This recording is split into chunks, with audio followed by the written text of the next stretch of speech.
Assalamualaikum warahmatullahi wabarakatuh. Alhamdulillah wassalatu wassalamu ala sayyidina Rasulillah Sayyidina Muhammad bin Abdullah wa ala alihi wa sahbihi wa man walah, amma ba'du. Alhamdulillah, pada kesempatan kali ini kita akan mengkisahkan sahabat, seorang wanita yang mulia, yang mana dikatakan bahwasannya umurnya panjang sampai mencapai 100 tahun. Akan tapi yang uniknya sama sekali tidak ada daripada gigi beliau yang terputus, bahkan akal beliau sama sekali tidak berkurang.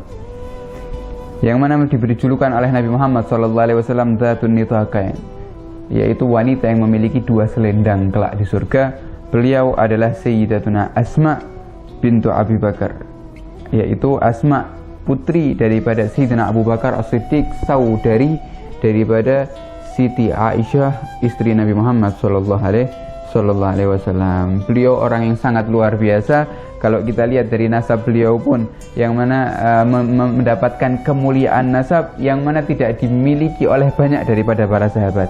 Yang mana kalau kita lihat, ayah beliau adalah sahabat, yaitu Sayyidina Abu Bakar. Kakek beliau adalah sahabat, yaitu ayah daripada Sayyidina Abu Bakar, Abu Quhafah.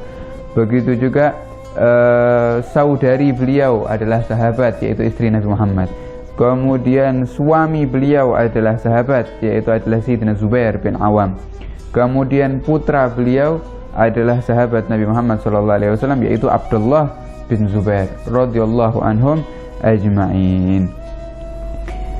Kemudian kita ingin mengkisahkan kenapa mendapatkan julukan Dzatun Nitaqain, yaitu wanita yang memiliki dua selendang kelak di surga. Lakab ini dijuluki oleh Nabi Muhammad SAW kepada wanita yang bernama Asma binti Abu Bakar, karena perjuangan beliau ingin membantu daripada dakwah Nabi Muhammad SAW dan berkhidmat langsung kepada Nabi Muhammad dan kepada ayah beliau Sayyidina Abu Bakar As-Siddiq. Dikisahkan ketika itu Sayyidina Rasulullah SAW ketika diizini oleh Allah Subhanahu wa Ta'ala untuk berhijrah, maka Rasulullah SAW mengajak Sayyidina Abu Bakar untuk menemaninya di dalam berhijrah. Dan Rasulullah juga membayar salah satu orang untuk menunjukkan jalan menuju ke kota Madinah dengan jalan yang tidak biasa dilintasi orang-orang kafir Quraisy. Sampai di tengah perjalanan, Rasulullah SAW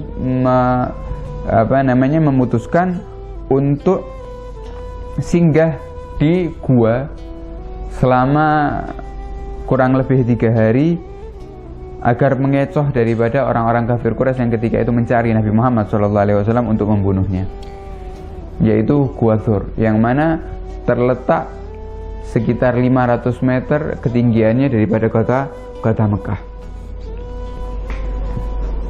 Dan Rasulullah SAW tinggal di situ dengan Sayyidina Abu Bakar As-Siddiq, menunggu orang-orang kafir Quraisy tidak mencari lagi Nabi Muhammad SAW. Ketika Sayyidina Rasulullah SAW dan Sayyidina Abu Bakar di situ, yang memberikan makanan dan bekal kepada Nabi Muhammad SAW adalah putri daripada Sayyidina Abu Bakar, yaitu Asma binti Abu Bakar.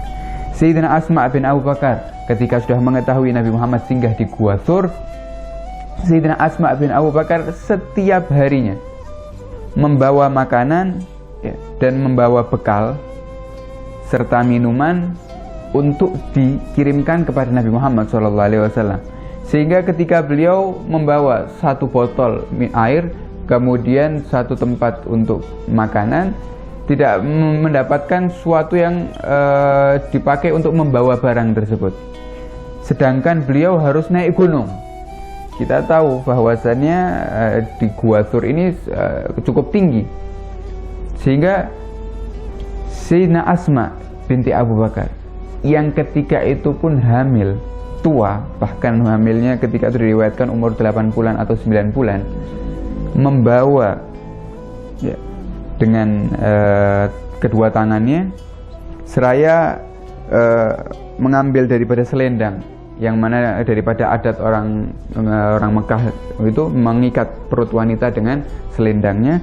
Diambil selendang tersebut kemudian dirobek menjadi dua, yang satunya diikat ke tubuhnya untuk membawa air, kemudian yang satunya lagi diikat ke tubuhnya untuk membawa makanan tersebut, sehingga kedua tangan dan kakinya dipakai untuk memanjat daripada gunung Gua Thur radhiyallahu anha. Beliau lakukan itu setiap harinya. Bahkan kalau kita mengetahui jarak daripada kota Mekah menuju ke Gua Thur sekitar 14 km.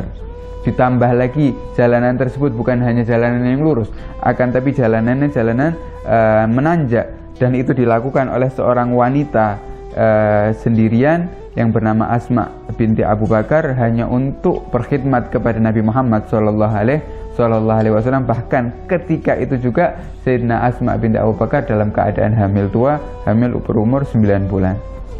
Akan tapi tidak mematahkan semangat untuk berkhidmat untuk Nabi Muhammad SAW, sehingga Nabi Muhammad mendoakan Asma tersebut, semoga Allah menggantikan 2 selendangmu yang kau sobek tadi dengan 2 selendang surga kelak ketika kau sudah meninggal dunia, sehingga dilakop mendapatkan julukan bidatin nitaqain, seorang wanita yang memiliki 2 selendang. Kemudian Sayyidina Asma binti Abu Bakar, beliau karena diketahui orang-orang kafir Quraisy, beliau adalah putri daripada Sayyidina Abu Bakar, dan orang-orang kafir Quraisy mengetahui bahwa Nabi Muhammad SAW ini berhijrah bersama Abu Bakar, dan mengetahui Sayyidina Abu Bakar ini adalah teman dekat Nabi Muhammad SAW. Di mana ada Nabi, di situ ada Sayyidina Abu Bakar. Sehingga Abu Jahal datang menuju kepada rumah Sayyidina Asma binti Abu Bakar dan menanyakan, bahkan diriwayatkan sampai memukul wajah Sayyidina Asma binti Abu Bakar. Akan tapi Sayyidina Asma tidak membongkar daripada tempat persembunyian Nabi Muhammad SAW. Kegigihan hatinya yang sangat luar biasa. Bahkan beliau juga terkenal dengan kecerdasan yang istimewa. Pernah ketika itu Sayyidina Asma ini mengambil banyak daripada hartanya ayahnya dan juga harta daripada dirinya sendiri untuk diberikan kepada Nabi Muhammad SAW ketika Nabi Muhammad hijrah. Kemudian ayah daripada Sayyidina Abu Bakar, atau ayah daripada kakek daripada Asma, mengetahui kejadian tersebut, yang ketika itu Abu Quhafah atau ayah Sayyidina Abu Bakar ini belum masuk Islam, sehingga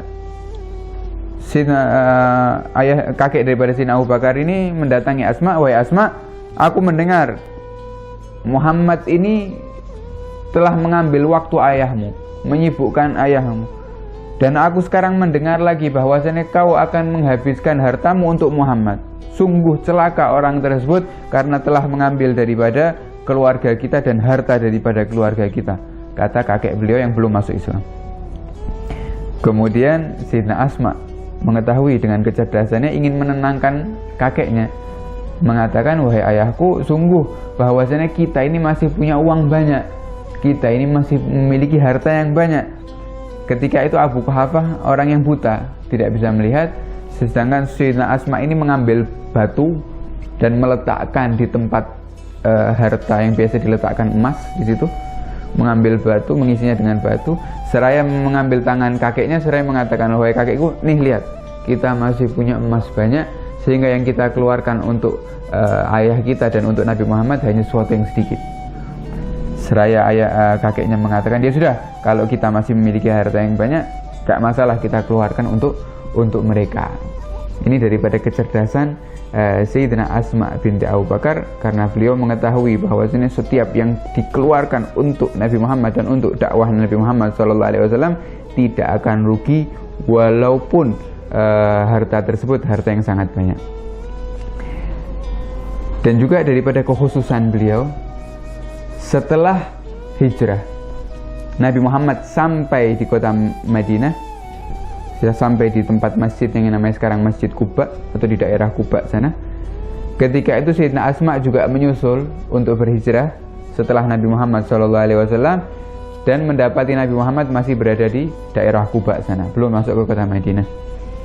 Sampai di daerah Quba tersebut, karena Sayyidina Asma sudah hamil 9 bulan, ketika itu pula Sayyidina Asma melahirkan putranya di daerah Kuba tersebut, langsung diambil daripada bayi tersebut dan diberikan kepada Nabi Muhammad SAW. Setelah diberikan kepada Nabi Muhammad SAW, umat-umat Islam ketika itu langsung bertakbir seraya mengatakan, awwalu mauludin yuladu lil muhajirina fil Madinah. Ini adalah putra pertama yang dilahirkan di kota Madinah daripada orang-orang muhajirin. Dibawa oleh kepada Nabi Muhammad SAW, langsung digendong oleh Nabi Muhammad dan diletakkan di pangkuan Nabi Muhammad, putra daripada Asma tersebut. Kemudian Nabi Muhammad SAW mentahnik atau mengambil sebagian daripada air liur Nabi Muhammad dan meletakkan ke mulut putra tersebut dan mentahniknya dan mendoakannya. Seraya dikatakan bahwasannya awal yang masuk kepada perut bayi tersebut adalah air liur Nabi Muhammad SAW, seraya dinamai putra tersebut Abdullah bin Zubair, yang mana kelak menjadi orang yang sangat mulia, yang sangat berbakti kepada ibu beliau, yaitu Asma binti Abu Bakar. Semoga yang sedikit tadi bisa bermanfaat untuk kita. Wassalamualaikum warahmatullahi wabarakatuh.